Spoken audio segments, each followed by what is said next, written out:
إنه هو السميع البصير۔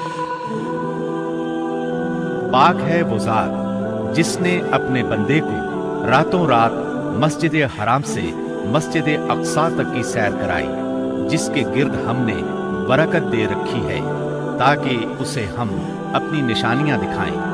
بے شک وہ خوب سننے والا، خوب دیکھنے والا ہے۔ اس راہ سے مراد ہے راتوں رات نبی کریم صلی اللہ علیہ وسلم کا مکے سے بیت المقدس تشریف لے جانا، اور معراج سے مراد ہے عالم بالا میں تشریف لے جانا۔ یہ واقعہ جسم اور روح سمیت پیش آیا۔ واقعہ معراج کا خلاصہ یہ ہے کہ آپ اس شب عتین یا ہجر کعبہ میں آرام فرما رہے تھے۔ اس وقت آپ بیداری اور نیند کی ملی جلی حالت میں تھے۔ ایسے میں جبرائیل علیہ السلام تشریف لائے۔ انہوں نے آپ کے سینہ مبارک کو چاک کیا اور آب زمزم سے دھو کر ایمان اور حکمت سے بھر دیا۔ پھر آپ کے سامنے سواری کے لیے براق لایا گیا، جو گھوڑے سے قدرے چھوٹا سفید رنگ کا جانور تھا۔ اس کی تیز رفتاری کی وجہ سے اسے براق کا نام دیا گیا۔ اس کا قدم جہاں تک نظر جاتی تھی وہاں پڑتا تھا۔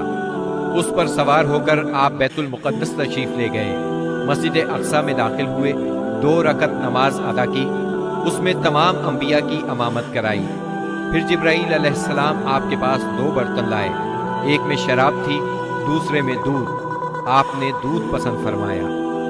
اس پر جبریل علیہ السلام نے کہا، آپ نے فطرت پائی، آپ کو ہدایت نصیب ہوئی اور آپ کی امت کو بھی۔ اگر آپ شراب کو پسند فرماتے تو آپ کی امت گمراہ ہو جاتی۔ اس کے بعد آپ کو بیت المقدس سے آسمان دنیا تک لے جایا گیا۔ جبریل علیہ السلام نے دروازہ کھلوایا، آپ کے لیے دروازہ کھولا گیا۔ آپ نے وہاں انسانوں کے باپ سیدنا آدم علیہ السلام کو دیکھا اور انہیں سلام کیا۔ انہوں نے آپ کے سلام کے جواب میں فرمایا مرحبا۔ انہوں نے آپ کی نبوت کا اقرار بھی کیا۔ ان کے دائیں طرف ایک گروہ تھا، جب اس گروہ کی طرف دیکھتے تو مسکراتے۔ یہ سعادت مندوں کی روحیں تھیں۔ ان کے بائیں طرف بھی ایک گروہ تھا، جب انہیں دیکھتے تو روتے۔ یہ بدبختوں کی روحیں تھیں۔ پھر آپ صلی اللہ علیہ وسلم کو دوسرے آسمان پر لے جایا گیا۔ جبرائیل علیہ السلام نے دروازہ کھلوایا، آپ کے لیے دروازہ کھولا گیا۔ آپ نے اس میں 2 خالازاد بھائیوں یعنی سیدنا عیسیٰ ابن مریم علیہ السلام اور سیدنا یحییٰ علیہ السلام کو دیکھا اور انہیں سلام کیا۔ انہوں نے جواب دیا مرحبا اور آپ کی نبوت کا اقرار کیا۔ پھر تیسرے آسمان پر لے جایا گیا۔ وہاں آپ نے سیدنا یوسف علیہ السلام کو دیکھا۔ انہیں آدھا حسن دیا گیا تھا۔ آپ نے انہیں بھی سلام کیا۔ انہوں نے جواب میں کہا مرحبا۔ پھر آپ کی نبوت کا اقرار کیا۔ پھر آپ کو چوتھے آسمان پر لے جایا گیا۔ وہاں سیدنا ادریس علیہ السلام کو دیکھا اور آپ نے سلام کیا۔ انہوں نے سلام کا جواب دیا مرحبا اور آپ کی نبوت کا اقرار کیا۔ پھر 5ویں آسمان پر لے جایا گیا۔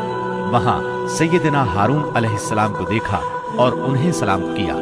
انہوں نے سلام کا جواب دیا مرحبا اور آپ کی نبوت کا اقرار کیا۔ پھر آپ کو 6 آسمان پر لے جایا گیا۔ وہاں سیدنا موسیٰ بن عمران علیہ السلام سے ملاقات ہوئی۔ آپ نے انہیں سلام کیا۔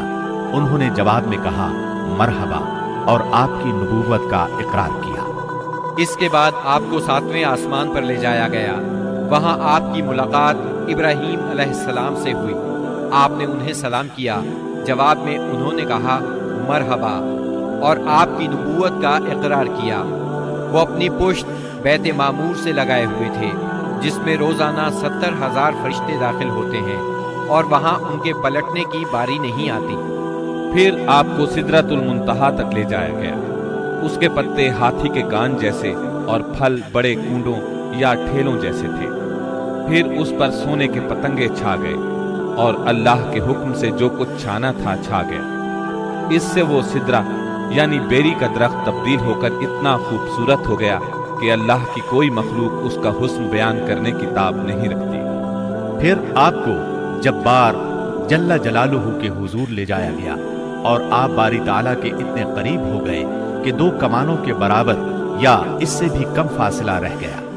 اس وقت اللہ نے آپ پر اور آپ کی امت پر دن رات میں 5 نمازیں فرض فرمائیں۔